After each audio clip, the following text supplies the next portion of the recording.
babadde bangi nnyo naye kati ffe abamanyi kye bayita music olina engeri gye watukosezzaamu nnyo naddala okweteeka nga oyagala okubeera live music oyo tomusobola bulungi John Black wandibadde ng'osooka olindamuko first amaloboozi go sigala live okiraba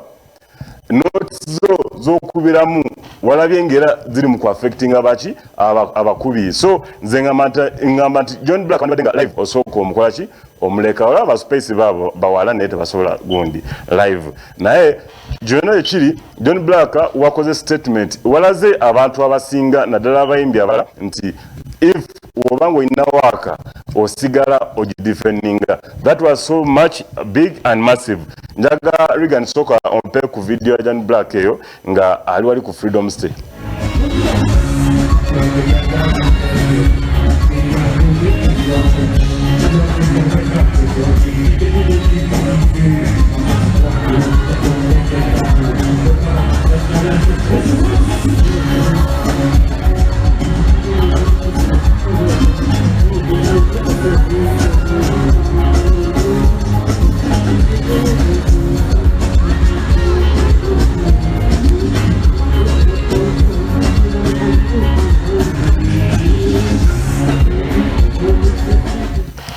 Yes, watuba tuvuddeyo ewa John Black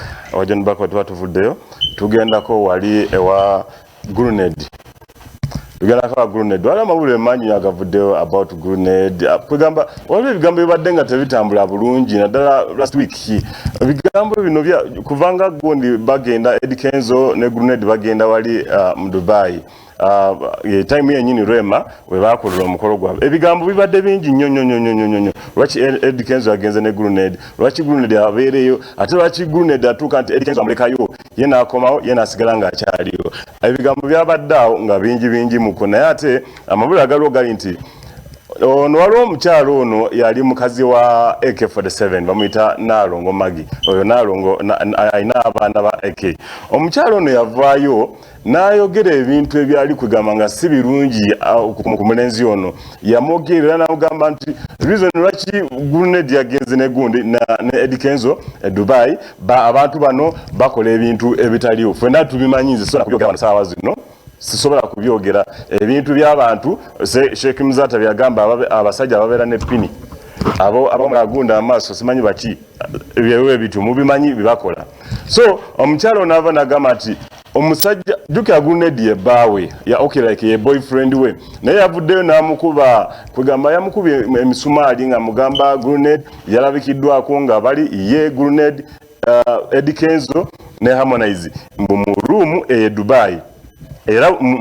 bo basola mu room yawe bantu basatu era yamanye ebintu byonna ebyakolewe eyo okitegeera yembu bamubbirako nti omanyi Grenade eno kyali mukola Grenade katafuse mukyala wa Eddie Kenzo ne Harmonize era kati gwe mulimu gwaliko ebintu byatambula awo bingi nnyo so abantu ba celebrities bangi nnyo abuddewo ne boogera kwene ensonga ne bakivumirira nnyo naye ye Grenade yavuddewo of course n'agamba nti bino ebintu byonna ebiriwo ensonga ya mukwano yekola ki yetussa like Magi okutandika okwogera ebintu ebityo jukira nti kigambibwa nti agenda oba bali mu gundi love yawe eri ku luserebendi alinga oba mutadde oba tamwagala oba akola ki oyo yennyini yasooka nava n'agamba mbu Grenade yagenda ate n'afuula muka SK Mbuga mukyala we Mbuga n'anyiganyiga mukwawo biki ebigambo bye nabivaawo ate ne baleeta ebirala simanyi Grenade simanyi ne Shaira Gashumba byali awo ebityo nga tebitegerekeka so kasooke tulabe ku video ya Grenade eno nga agezaako otubuulira ye ki kyammanyi ku ebyo ebyabaddewo bannange njalo bagamba bino byonna ebyabaddewo nze nze Grenade nze n'emyaka 21 kangambe ndi mwana muto let me say that in mind kuba buli kibaawo ku nsi kuno kibaako kyekikuyigiriza omuntu yenna ng'olina olugendo lw'ogendako olunene nze Grenade buli kibaawo mulamu bwange kibaako kyekinjigiriza era kino kyabaddewo kina kyekinjigiriza kuba Mukama buli kyateekawo akiteekako for a reason once again njagala kwetondera abantu bonna nenga njala bagamba byonna ebyabaddewo banaye zino ensonga zavudde ku mukwano sigenda genda nnyo mu details byaliwo biki nenga njala bagamba zino ensonga zavudde ku mukwano. Oh yes, eyo ensonga zavudde ku mukwano. Good enough nti nawe nga Grenade okimanyi bulungi nti okyali mwana muto, naye lwaki since oli mwana muto lwaki wenganga abantu abakulu, abantu bebogerako bonna buli personality go bajjayo almost mama wo mulamba, muka SK Mbuga mama wo mulamba, ate Nalongo era mama wo mulamba akuzaala, so ate okyali mwana muto lwaki obiyingirizamu. Anyway eyo mba nvudde wa Grenade ngenda wa Fresh Kid Patrick Senyo. Patrick ono omukulu Patu ndoza weekend teyamutambulidde bulungi kuba yabadde musanyufu nti yava nagamba abantu nti mwali awo ne munsekerera simanyi biki simanyi kusoma simanyi ki ne batwala ku Kampala Parents. Kyaddaaki omukulu ono yavudde n'alaga report card ye ngawe yasinze mu P2 omukulu ono yabadde asoma P2K obadde mukulu obadde wala nnyo waliwo abali abasoma P2A P2B P2C naye gwe olobera mu P2K era nova neweeraga okitegeera omukulu Ssenyonjo yalaze report ye ng'ategeeza nga we yasomye obulungi ennyo n'ayitira mu ki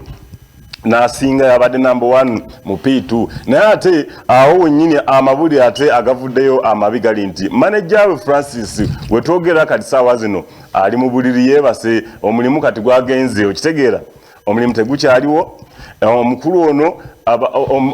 taata wa Fresh Kid omukulu azenga okugamba atabukira nnyo manager Francis yasooka nayagala okumulemesa okugenda okola Dubai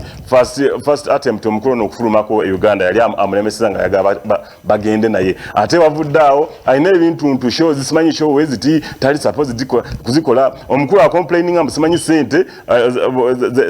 ze bateesako nga gundi nga tata Fresh Kid designer suppose okufunanga buli show Fresh Kid gyakoze ye agamba nti ye abadde tafuna sente buli kimu manager Francis abadde akola ki abyeddiza tagala kusasula sente tagala omwana mwa sente ntini simanyi okola ki kyabuzabulizo ku mwana kumugumulira bugoya awo namugulira akagoye namugulira obugato nenga ne Fresh Kid kigamwa nti mbone wogenda kugundi ku account ye sente tezikyaliko manager buli kaseera abagamba nayo gundi nasenga wange mulwadde so